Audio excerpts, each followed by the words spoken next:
दोस्तों, आज हम आप लोगों को त्रिकोणमिति पढ़ाने वाले हैं, ट्रिग्नोमेट्री, जो कि कक्षा 10 गणित में भी ये चैप्टर है और भौतिक विज्ञान के लिए भी इम्पॉर्टेंट है। इसके जो फार्मूलाज हैं वो भौतिक विज्ञान में प्रयुक्त भी होते हैं, तो दोनों के लिए यह इम्पॉर्टेंट साबित होगा और खासकर कक्षा 10 वालों के लिए सारे सूत्रों का, पूरे त्रिकोणमिति का निचोड़ एक ही क्लास में हम देने वाले हैं, जिससे कि सारा त्रिकोणमिति के आवश्यक सूत्र और उसका कैसे प्रयोग किया जाता है, इन सभी की जानकारी इसी क्लास से संभवतः हो सकती है।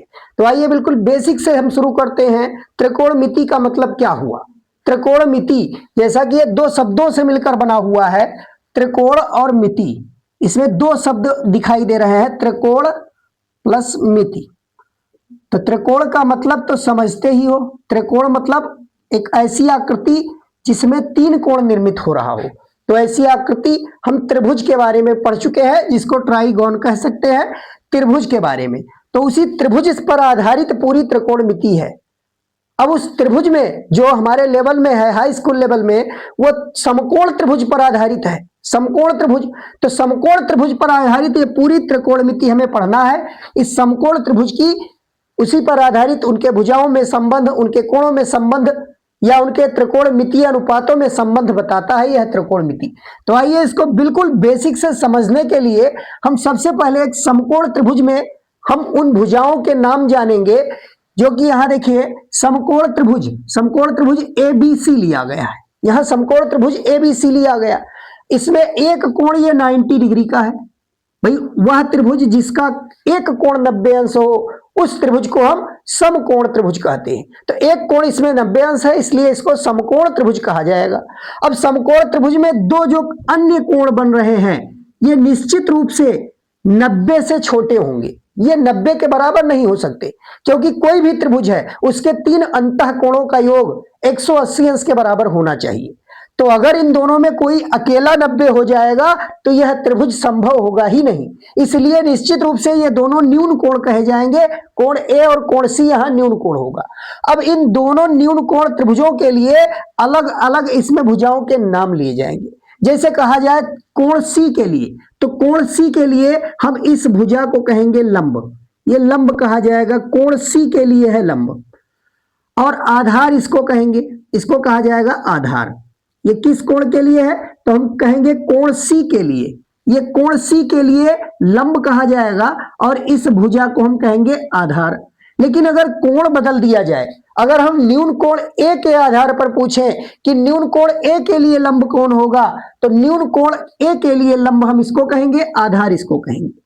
तो यहां जो लंब कहा गया है, ये सी कोण के आधार पर कोण सी के लिए कहा गया और इसको आधार कहा गया है, तो ये कोण सी के आधार पर कहा गया है।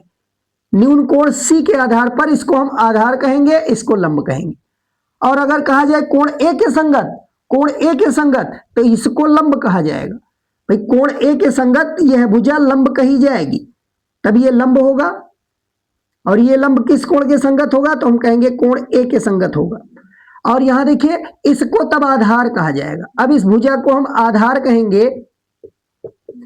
अब इसको आधार कहेंगे। कोण ए के लंब, ये कोण ए के संगत ये आधार होगा, ये लंब होगा। और जबकि कोण सी के संगत इसको लंब कहेंगे और ये आधार कहेंगे। तो इतनी बातें सर्वप्रथम अगर समझ में आ गई तो पहली प्रश्नावली में जितने भी प्रश्न हैं वो इन्हीं बातों पर आधारित हैं। अब देखिए सबसे आसान तरीका क्या है? जिस न्यून कोण के संगत हमें लंब और आधार की पहचान करनी है, उस कोण के ठीक सामने वाली जो भुजा होगी, उसके सम्मुख जो भुजा है, उसको हम कहेंगे लंब। जैसे देखिए कोण सी के सम्मुख भुजा AB है, तो इसको कहेंगे लंब है। कोण सी के लिए ये लंब कहा जाएगा। और अगर ये लंब है तो निश्चित रूप से ये आधार होगा। भाई लंब और आधार, इन दोनों के बीच ही कोण 90 अंश बनता है। तो समकोण त्रिभुज में लंब और आधार के बीच बना कोण ही 90 डिग्री होता है। और इस कोण सी के ठीक सामने अगर लंब है तो इसको आधार कहेंगे। अब कोण ए के संगत लंब, तो ए के ठीक सामने यहां देखिए BC भुजा दिख रही है, तो कोण ए के सामने ये BC भुजा जो है इसको लंब कहेंगे और AB को कहेंगे आधार। तो इतनी बातें बिल्कुल गांठ बांध लीजिए। अब आइए देखते हैं, इसमें एक भुजा और है, इसको किस नाम से कहते हैं? तो इसको कहेंगे कर्ण। और कर्ण हमेशा फिक्स रहता है, चाहे हम न्यून कोण ए के लिए कहें चाहे न्यून कोण सी के लिए कहें, कर्ण नहीं बदलेगा, कर्ण हमेशा फिक्स रहेगा। बदलता क्या है, ये ए बी और बी सी यानी लंब और आधार ये इंटरचेंज होते हैं न्यून कोणों के आधार पर कि किस कोण के संगत हम लंब पूछ रहे हैं। भाई कोण सी के संगत या कोण ए के संगत, इन दोनों के संगत लंब और आधार ये एक दूसरे में परिवर्तित होते हैं, लेकिन कर्ण कभी नहीं बदलता। और कर्ण समकोण त्रिभुज का सबसे बड़ी भुजा होती है, कर्ण सबसे बड़ी भुजा होती है समकोण त्रिभुज में। अब यहां देखिए इन तीनों भुजाओं में एक संबंध पाइथागोरस ने बताया था, पाइथागोरस परिमेय जिसको नाम जानते हैं हम, पाइथागोरस परिमेय के नाम से उस संबंध को जानते हैं। तो पाइथागोरस परिमेय में क्या बताया गया है, तो पाइथागोरस परिमेय में यह बताया गया कि समकोण त्रिभुज में जो सबसे बड़ी भुजा है उस सबसे बड़ी भुजा का अगर वर्ग कर दिया जाए तो अन्य दोनों भुजाओं के वर्गों के योग के बराबर होगा। समकोण त्रिभुज में सबसे बड़ी भुजा का वर्ग अन्य दो भुजाओं के वर्गों के योग के बराबर होता है, तो इसी को कहते हैं हम पाइथागोरस परिमेय। तब इसमें देखिए सबसे बड़ी भुजा यहां AC कहा गया, यानी AC का अगर वर्ग कर दे तो ये बराबर हो जाएगा AB का वर्ग और प्लस BC का वर्ग, ये हो जाएगा। अब हम भाई कोण C के संगत अगर ले तो AB को हम कह सकते हैं लंब और BC को कह सकते हैं आधार, और कोण A के संगत अगर लिया जाए तो BC होगा हमारा लंब और AB होगा आधार। यानी हमेशा दाहिने पक्ष में हमेशा लंब का स्क्वायर और आधार के स्क्वायर का योग किया जाएगा और ये कर्ण के स्क्वायर के बराबर होगा। तो यहां से हम कह सकते हैं कि कर्ण का स्क्वायर बराबर, देखिए AC यहां कर्ण है, सबसे बड़ी भुजा कर्ण है, तो हम यहां से लिख सकते हैं कर्ण का स्क्वायर ये बराबर होगा लंब का स्क्वायर प्लस आधार का स्क्वायर। यह बातें ध्यान रखिए, ये पाइथागोरस परिमेय, सबसे पहले यह चीज समझना बहुत जरूरी है, पाइथागोरस परिमेय। अब त्रिकोणमिति में, भाई त्रिकोणमिति में त्रिकोणमितीय अनुपात के बारे में, अनुपात उनके परिभाषित किए गए हैं जिसमें 3 मुख्य त्रिकोणमितीय अनुपात कहलाते हैं और 3 उनके व्युत्क्रम, टोटल 6 त्रिकोणमितीय अनुपात होते हैं। तो कौन कौन 3 त्रिकोणमितीय अनुपात मुख्य रूप से हैं, तो देखिए मुख्य त्रिकोणमितीय अनुपात, मुख्य त्रिकोणमितीय अनुपात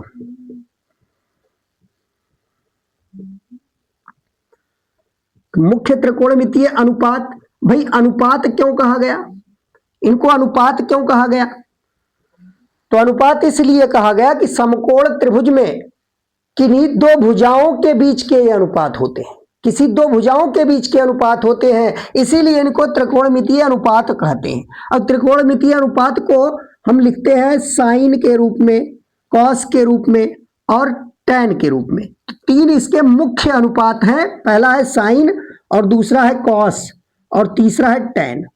अब यहां देखिए साइन और कॉस और टैन जो कहा गया, साइन कॉस टैन, ये कहीं ना कहीं वक्र को ये प्रदर्शित करते हैं। साइन वक्र ज्या वक्र होता है, कोज्या वक्र होता है, स्पर्श ज्या वक्र होता है, मतलब ये भिन्न भिन्न स्थितियों के लिए अलग अलग बताया गया। लेकिन यहाँ गणित में त्रिकोणमितीय अनुपात का मतलब कि इसके सापेक्ष कोई कोण लिखा जाएगा। इसमें साइन या कास या टैन अकेले कोई इसका अस्तित्व नहीं है, भाई केवल साइन और केवल कॉस और केवल टैन का यहाँ कोई अस्तित्व नहीं। ये जब भी रहेगा तो इसके साथ कोई कोण जरूर लगा होगा। अब यहाँ साइन अगर कहा जा रहा है तो किस कोण के लिए कह रहे हैं, इस कोण सी के संगत कह रहे हैं या कोण ए के संगत कह रहे हैं, यहाँ इस बात पर निर्भर करता है। भाई जैसे कि हमने बताया कि साइन ये ए कोण के लिए लंबा अलग होता है और सी कोण के लिए लंबा अलग होता है, तो ठीक उसी प्रकार अगर हम ए कोण के लिए लें तो यहां इसका मान दूसरा होगा और सी कोण के लिए ले तो यहां इसका मान बदल जाएगा। तो यहां देखिए इस कोण को अगर हम थीटा मान ले, कोणों को थीटा या फाई से माना जाता है, तो यहां कोण थीटा अगर कह दिया जाए और सी कोण को अगर थीटा कहा गया तो थीटा कोण के लिए हम इसको परिभाषित कर सकते हैं साइन थीटा, इसको कॉस थीटा और इसको टैन थीटा। यानी जब भी मुख्य त्रिकोणमितीय अनुपात रहेगा तो उसके साथ एक कोण यहां जरूर जुड़ा होगा, इसका कोण कुछ जरूर होगा। अब अगर ए लिख दिया जाए तो साइन ये मतलब इस ए कोण के संगत हम दो भुजाओं का अनुपात लेंगे। और अगर C लिख दिया जाए तो C कोण के संगत अनुपात कहा जाएगा। तो यहां हमने जनरल C को हमने लिख दिया थीटा। तो अगर C कोण थीटा अंश का है तो हम साइन थीटा की वैल्यू, कॉस थीटा की वैल्यू और tan थीटा की वैल्यू अगर निकाल दे तो ये मुख्य त्रिकोणमितीय अनुपात कहलाते हैं। और 3 इसके व्युत्क्रम होते हैं। तो 3 इसके व्युत्क्रम कौन कौन है? तो देखिए साइन का ठीक व्युत्क्रम जो होता है उसको कहते हैं कोसेक, ये कोसेक थीटा। और कॉस का जो व्युत्क्रम है उसको लिखते हैं सेक थीटा, सेक थीटा। और इसी तरीके से tan का जो व्युत्क्रम होता है उसको लिखते हैं कॉट थीटा।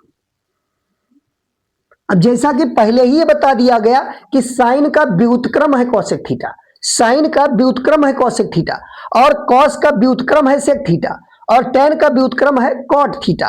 तो अब यहां से यह बात तो बिल्कुल क्लियर हो गई होगी कि अगर साइन का व्युत्क्रम कोसेक थीटा है तो हम साइन थीटा बराबर 1/कोसेक थीटा लिख सकते हैं, क्योंकि ये दोनों एक दूसरे के व्युत्क्रम हैं। या अगर कोसेक थीटा बराबर कहा जाए तो कोसेक थीटा बराबर 1/साइन थीटा लिखा जा सकता है।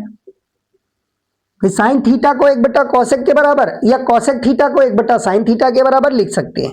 इसी प्रकार कॉस और सेक एक दूसरे के व्युत्क्रम है, तो हम कॉस थीटा को जरूरत पड़ने पर 1/सेक थीटा के बराबर लिख सकते हैं, या सेक थीटा को 1/कॉस थीटा के बराबर लिख सकते हैं। जैसा कि यहां कहा गया कि ये इन मुख्य त्रिकोणमितीय अनुपात के व्युत्क्रम है, तो व्युत्क्रम का मतलब यही हुआ। अब देखिए tan का अगर व्युत्क्रम कहा जाए तो tan थीटा बराबर 1/कॉट थीटा, 1/कॉट थीटा, या कॉट थीटा बराबर कहा जाए तो कॉट थीटा बराबर 1/tan थीटा भी लिखा जा सकता है। तो ये सबसे पहले इतनी बातें कि 3 मुख्य त्रिकोणमितीय अनुपात और 3 इसके व्युत्क्रम।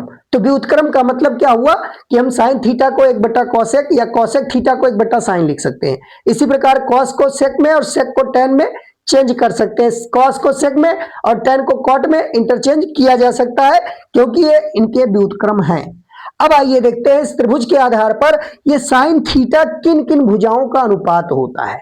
तो साइन थीटा कहा गया तो साइन थीटा हमेशा लंब और कर्ण का अनुपात होता है। देखिए यहां से साइन थीटा जो होगा वो लंब और कर्ण का अनुपात होगा।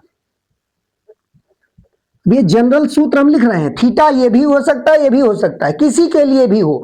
तो ये ध्यान रखिएगा साइन थीटा जो होता है वो लंब और कर्ण का अनुपात होता है। इसी प्रकार कॉस थीटा जो होता है वो आधार और कर्ण का अनुपात होता है, आधार और कर्ण का अनुपात। और जो tan थीटा होता है ये लंब और आधार का अनुपात होता है, लंब बटा आधार। अब अगर ये हमको मालूम चल गया कि साइन थीटा लंब और कर्ण का अनुपात है और कोसेक थीटा साइन का व्युत्क्रम है, तो निश्चित रूप से इसको हम कर्ण बटा लंब लिख सकते हैं, कर्ण बटा लंब। ये कर्ण और लंब का अनुपात कहा जाएगा। और इसी प्रकार सेक थीटा को हम कर्ण बटा आधार कह सकते हैं, कर्ण बटा आधार होगा। और tan थीटा का व्युत्क्रम है कॉट थीटा, तो इसको आधार बटा लंब कह सकते हैं, आधार बटा लंब। तो इतनी बातें तो बिल्कुल क्लियर हो गई होगी कि साइन थीटा जो होता है वो लंब और कर्ण का अनुपात है, और कोसेक थीटा कहे तो कर्ण बटा लंब, क्योंकि साइन और कोसेक एक दूसरे के ठीक व्युत्क्रम है। इसी प्रकार कॉस थीटा आधार बटा कर्ण और सेक थीटा कर्ण बटा आधार, और लंब को tan को अगर कहे तो लंब और आधार का अनुपात, या आधार और लंब का अनुपात। अब यहां से अगर देखें साइन और कॉस का अगर अनुपात को आपस में भाग करें, यहां देखिए साइन और कॉस के अनुपात को आपस में अगर भाग करें तो ये कर्ण कर्ण कैंसिल हो जाएगा। तो इन दोनों फार्मूलों से अगर देखा जाए, इन दोनों फार्मूलों से, तो देखिए यहां से साइन थीटा और कॉस थीटा का अगर अनुपात लिया जाए तो साइन थीटा और कॉस थीटा का अगर अनुपात ले ले तो ये लंब बटा कर्ण और फिर बटा आधार बटा कर्ण, तो ये कर्ण पलट के ऊपर जाएगा, कर्ण कर्ण कैंसिल होगा, यहां लंब और आधार के बराबर आएगा इसका अनुपात। इसका अनुपात लंब और आधार के अनुपात के ठीक बराबर आएगा। और हम जानते हैं लंब और आधार का अनुपात ये tan के बराबर है, लंब और आधार का अनुपात होता है tan थीटा के बराबर। तो अब यहां से एक नया फार्मूला हमको मिल गया कि tan थीटा बराबर साइन थीटा बटा कॉस थीटा, यानी साइन थीटा और कॉस थीटा का अनुपात tan थीटा के बराबर है। और tan का भी व्युत्क्रम है कॉट, tan का भी उत्क्रम है cot, तो अगर sin और cos का अनुपात tan है, अगर sin और cos का अनुपात tan है, तो यहां से देखिए cos और sin का अनुपात अगर कहा जाए cos थीटा बटा sin थीटा, तो इसको हम cot थीटा लिख सकते हैं, cot थीटा लिख सकते हैं। यानी tan थीटा बराबर sin थीटा बटा cos थीटा और cot थीटा बराबर cos थीटा बटा sin थीटा। तो यह सूत्र भी यहां से उत्पन्न हो रहा है। अब इतनी सूत्रों को हमें याद करना है, कैसे याद करेंगे? तो इसका देखिए एक सरलतम रूप हम बताए दे रहे हैं कि अगर लंब को L से लिखा जाए, यदि लंब को L से लिख दिया जाए, लंब मतलब L, और कर्ण को लिख दिया जाए K, कर्ण को अगर कहा जाए K, और आधार को लिख दिया जाए A, आधार को लिख दिया जाए A, तो देखिए ये इतने सूत्र जो दिखाए गए 6, इन सूत्रों को हम सीधे एक शब्द है LAL बटा KKA, इस सूत्र के आधार पर हम इसको आसानी से समझ सकते हैं। तो सरलता के रूप में कुछ लोग लाल बटा कक्का भी कहते हैं, लाल बटा कक्का।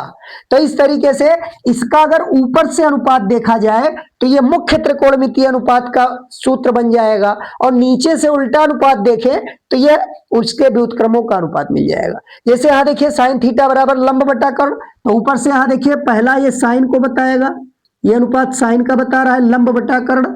cos अगर लिख दिया जाए तो ये आधार बटा कर्ण, और tan लिख दिया जाए तो ये लंब बटा आधार। यही सूत्रों को ये आसानी से लाल बटा कक्का वाले सूत्र में ऊपर से देखने पर मिल जा रहा है कि sin थीटा अगर कहा जाए sin थीटा बराबर, तो हम कहेंगे लंब बटा कर्ण, cos थीटा आधार बटा कर्ण, tan थीटा लंब बटा आधार।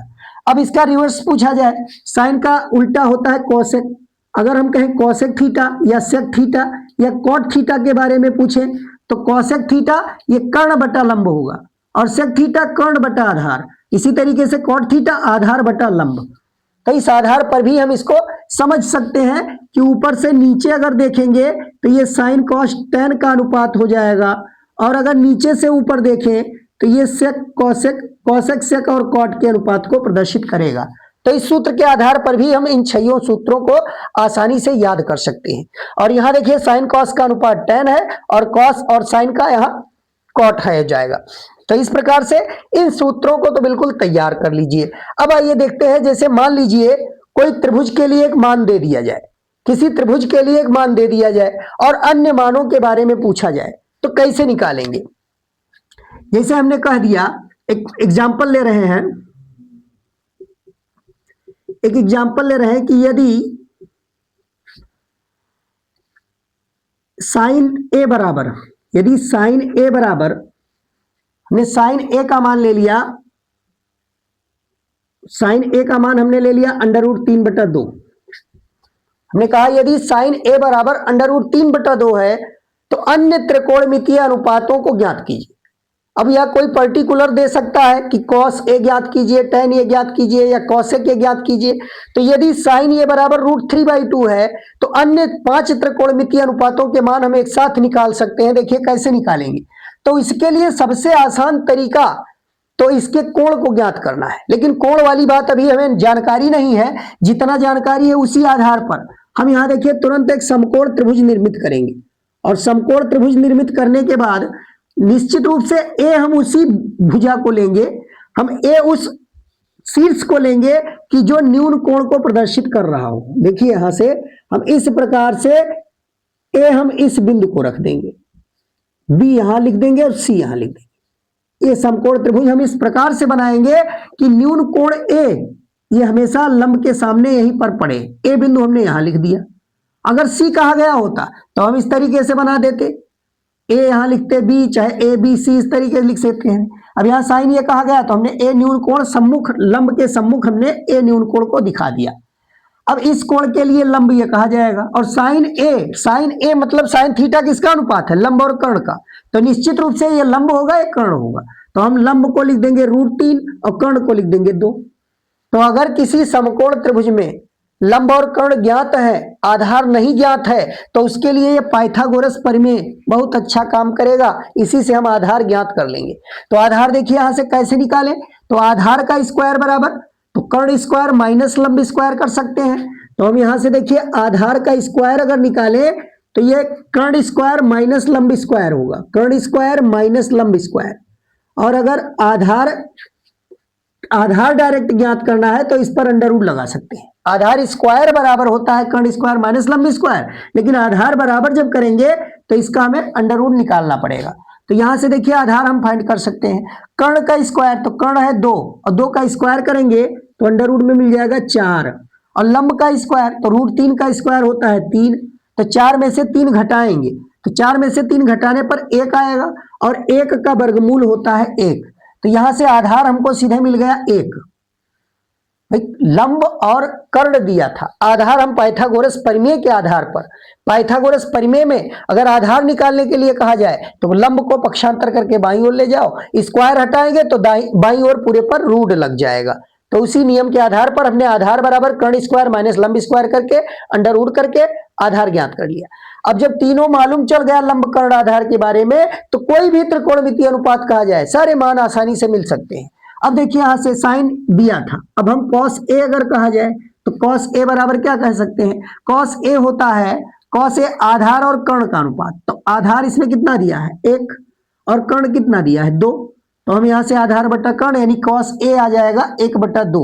अब tan a अगर कहा जाए, tan a बताइए कितना होगा, तो tan a कितना होगा लंब और आधार का अनुपात, तो लंब यहां है √3 और आधार है 1, तो √3/1 कहिए या उसको सीधे √3 लिख सकते हैं। tan a बराबर √3 हो जाएगा। अब कहा जाए cosec a बताओ, तो cosec a का मान देखिए क्या होगा, cosec है कर्ण और लंब का अनुपात, तो कर्ण यहाँ 2 है और लंब √3 है, तो ये 2/√3 कहा जाएगा cosec a की वैल्यू। sec a अगर कहा जाए कि sec a का मान क्या होगा, तो sec में कर्ण और आधार का अनुपात लेना है, तो कर्ण का और आधार का अनुपात क्या होगा, कर्ण है 2 आधार है 1, यानी इसको हम 2 लिख सकते हैं। और इसी प्रकार cot a का अगर मान कहा जाए तो cot a बराबर हम लिख सकते हैं, cot a है आधार और लंब का अनुपात, तो आधार है 1 और लंब है √3, तो यहाँ 1/√3 cot a होगा। तो इस प्रकार कोई भी कोण के लिए कोण C का मान अगर कोण C को कोई दे दिया जाए थीटा और उसके लिए कहा जाए तो हम इस कोण के सम्मुख वाला जो भुजा होगा उसको लंब मानेंगे और जिसके साथ वो 90 अंश का कोण बना रहा है उसको आधार मानेंगे। तो जितना नियम बताया गया अगर ये बातें ध्यान है तो हम कोई भी प्रश्नावली, एक पॉइंट जो दिया हुआ है इसका पहला वाला प्रश्नावली, उसका कोई भी प्रश्न हो आसानी से हल कर सकते हैं, उसमें कोई दिक्कत कहीं कोई कंफ्यूजन नहीं आएगी। अब इसमें देखिए साइन और कॉस के बीच संबंध भी निकाला जा सकता है। Sine square theta plus cos square theta बराबर 1 कैसे सिद्ध करेंगे, तो उसको भी सिद्ध किया जा सकता है। इसी आधार पर हम पाइथागोरस प्रमेय के आधार पर उनको भी सिद्ध कर सकते हैं।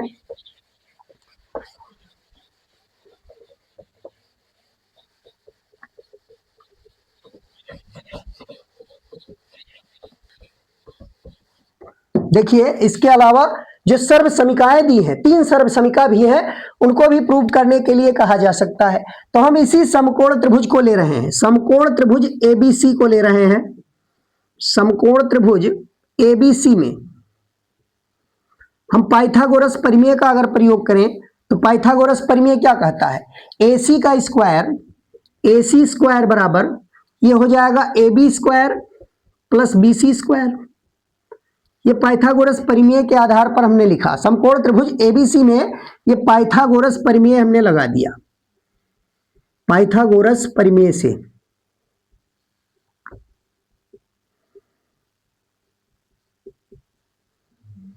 पाइथागोरस प्रमेय से हमने लिख दिया AC स्क्वायर बराबर AB square plus BC square. अब आइए अगर इसमें हम AC स्क्वायर से प्रत्येक पद में भाग करा दें, यदि AC स्क्वायर से प्रत्येक पद में भाग करा दे तब क्या होगा। देखिए प्रत्येक पद में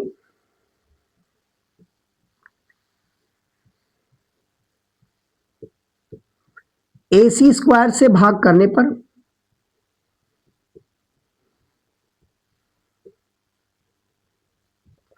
इसको हम इक्वेशन नंबर 1 डाल दें, जिससे कि आगे भी इसको हम अन्य सर्व समीकरणों को भी निकालते समय यूज कर सकें।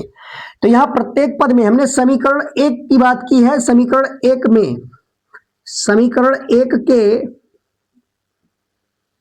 प्रत्येक पद में AC स्क्वायर से भाग करने पर, तो AC स्क्वायर देखिए यहां भाग कर रहे हैं, ये हो जाएगा AC स्क्वायर बटा AC स्क्वायर, ये बराबर आएगा AB स्क्वायर बटा AC square plus BC square बटा AC स्क्वायर।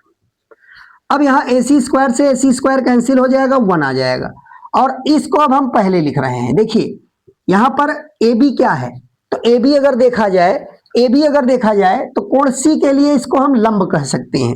हम यहाँ इस समकोण त्रिभुज को इसी थीटा कोण के लिए ही ले रहे हैं, थीटा कोण के लिए ही ले रहे हैं, यानी कोण C के आधार पर ही इसमें हम यूज कर रहे हैं।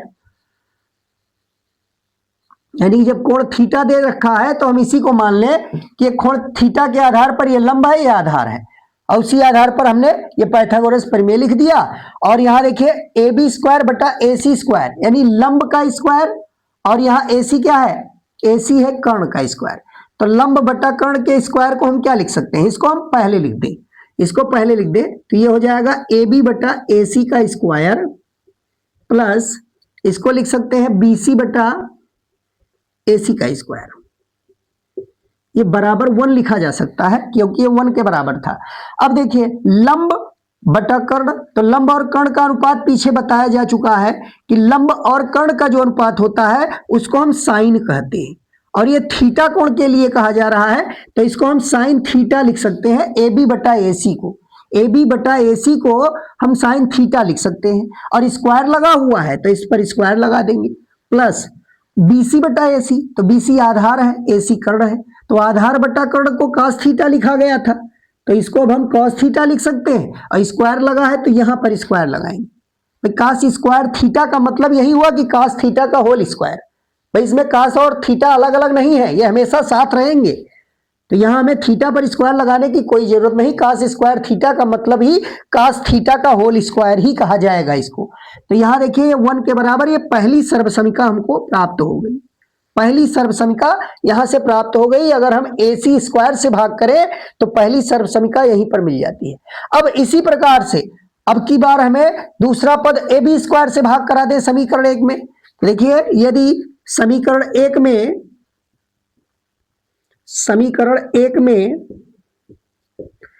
AB स्क्वायर से, समीकरण 1 में प्रत्येक पद में AB स्क्वायर से भाग करने पर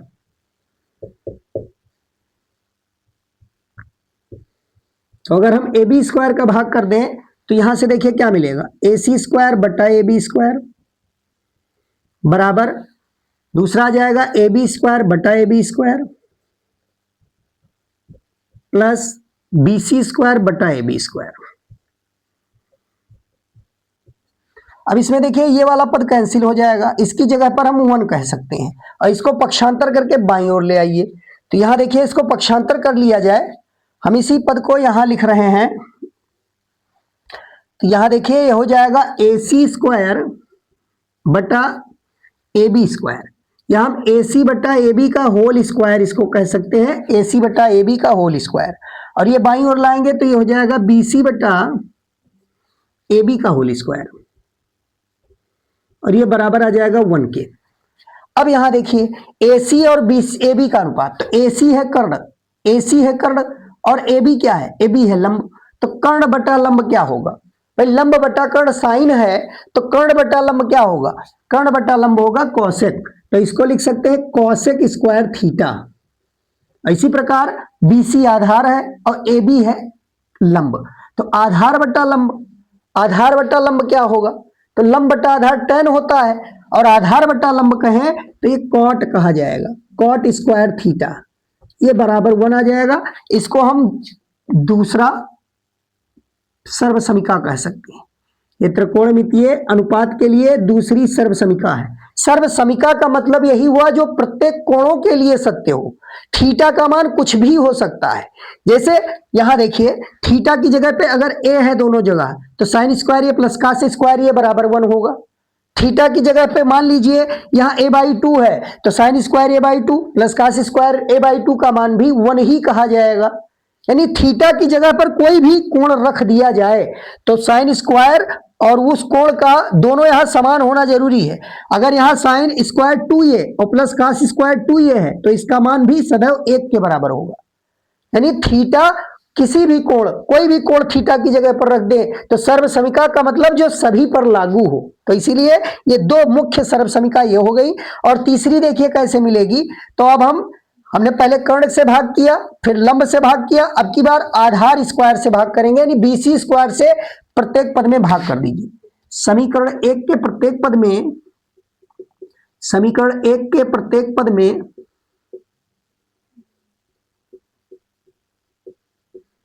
बीसी स्क्वायर से भाग करने पर,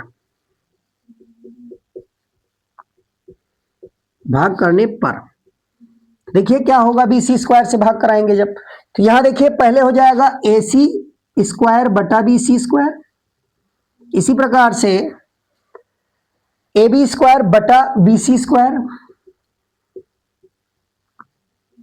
और ये लास्ट में बीसी स्क्वायर बटा बीसी स्क्वायर। तो अब की बार ये पद कट के 1 हो जाएगा, इसको 1 कह देंगे। और ये देखिए ए सी बटा बी सी का होल स्क्वायर इसको लिख दिया जाएगा, और इसको पक्षांतर करके बाईं ओर ले आएंगे तो ये हो जाएगा ए बी बटा बी सी का होल स्क्वायर बराबर 1।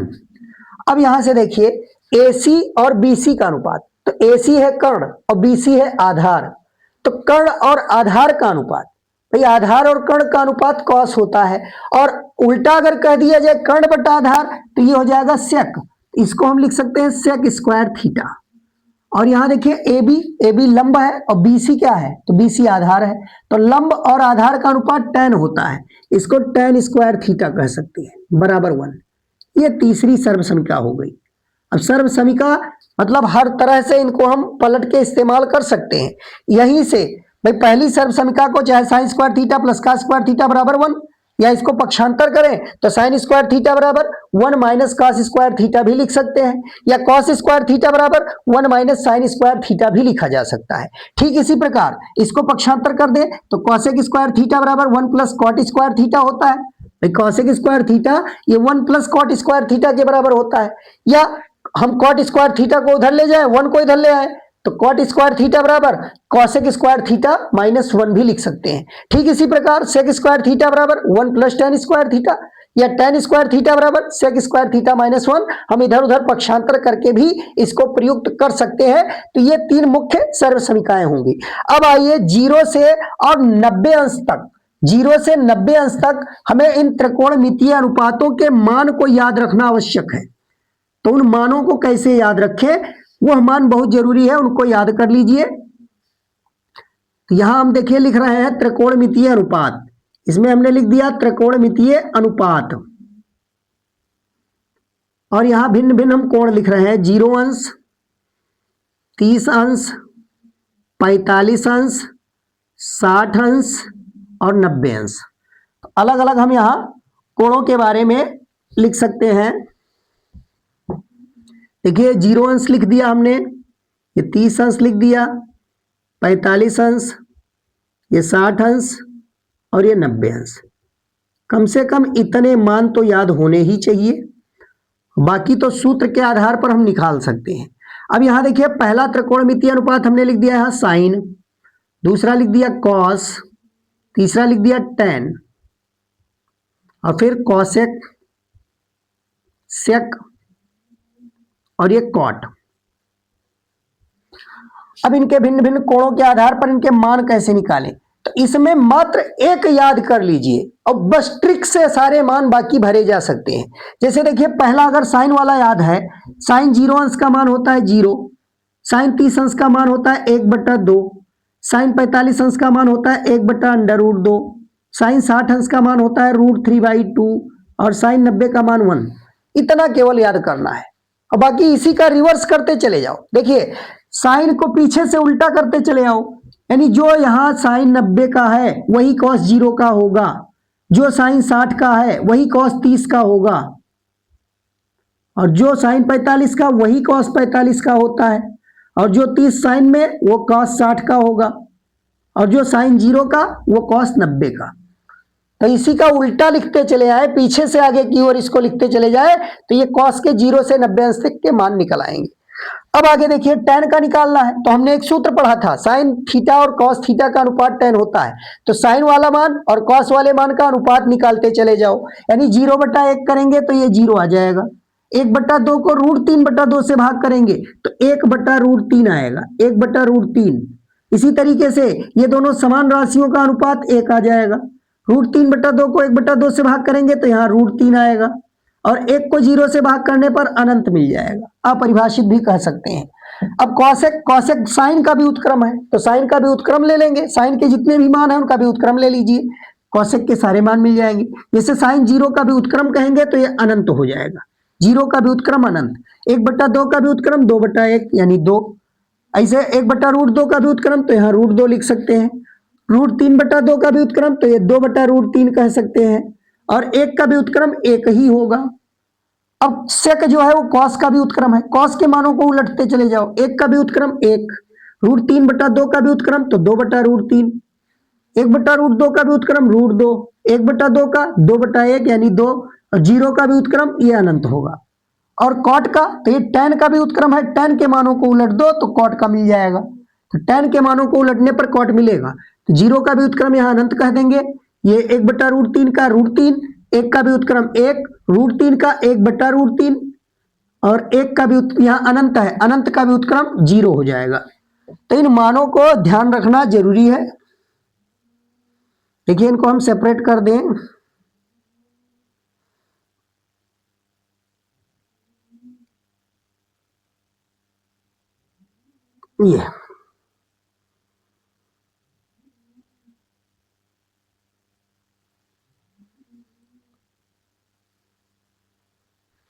ये अलग अलग हो गए।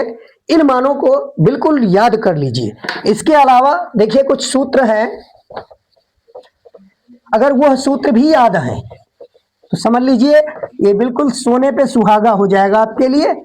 जितना ही सूत्र याद है त्रिकोणमिति में वो कहीं ना कहीं इस प्रश्न को हल करने में बहुत ही मदद करेंगे। जैसे देखिए इसमें कुछ जैसे साइन 2a के रूप में अगर कहीं मिलेगा तो उसको हम 2 sin a cos a लिख सकते हैं, 2 sin a cos a। इसी प्रकार से cos 2a अगर कहा जाए तो cos 2a का जो सूत्र है वो अलग अलग 3 रूपों में प्रयुक्त होता है। cos square a minus sine square a भी इसका सूत्र है, और ये बराबर होता है 1 - 2 साइन स्क्वायर a के, और ये बराबर होता है 2 cos square a -1, 2 cos square a -1, या cos 2a का tan के पदों में भी सूत्र है 1 - tan स्क्वायर a बटा 1 + tan स्क्वायर a।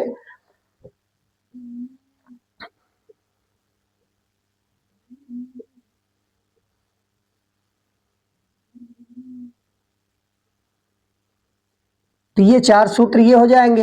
इसी प्रकार tan 2a का अगर सूत्र कहा जाए, tan 2a का तो ये होता है 2 tan a बटा 1 - tan square a। Sign 2a का है, फिर cos 2a के 4 सूत्र हैं, और tan 2a का 2 tan a बटा 1 - tan स्क्वायर a। इनको आपस में रिलेट भी किया जा सकता है, इनको आपस में रिलेट करके भी समझ सकते हैं। अब जैसे यहां से देखिए इसको अगर सॉल्व किया जाए तो इसको सॉल्व करने पर क्या मिलेगा, 2 × sin a बटा cos a, और यहां से 1 माइनस ये हो जाएगा साइन स्क्वायर a बटा cos स्क्वायर a।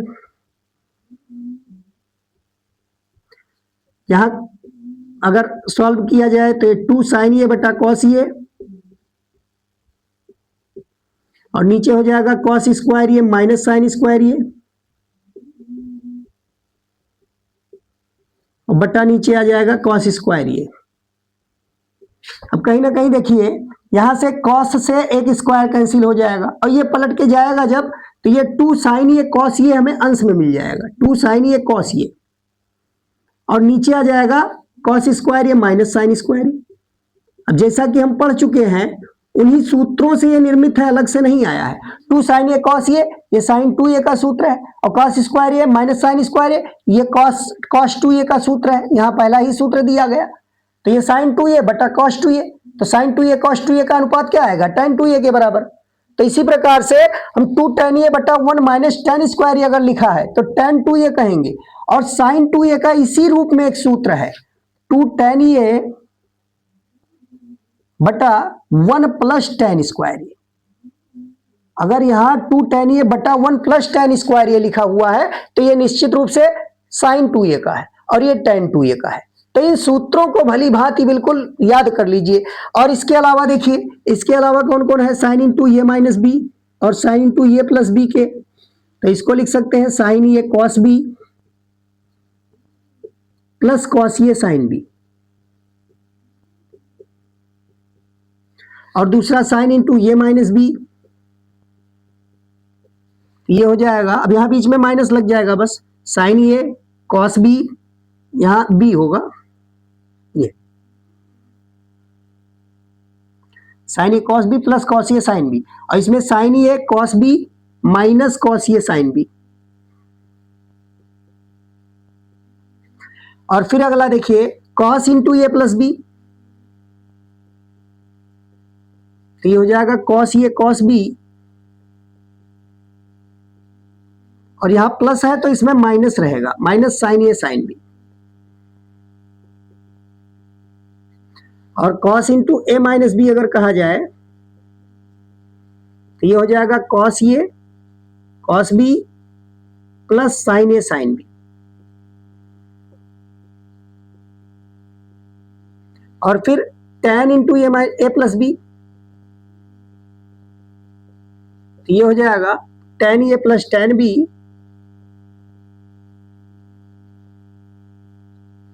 बटा 1 माइनस tan ए tan बी।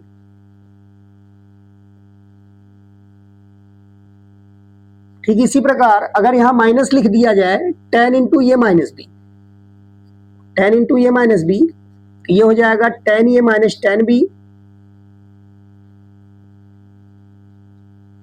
बटा 1 प्लस tan ए tan बी।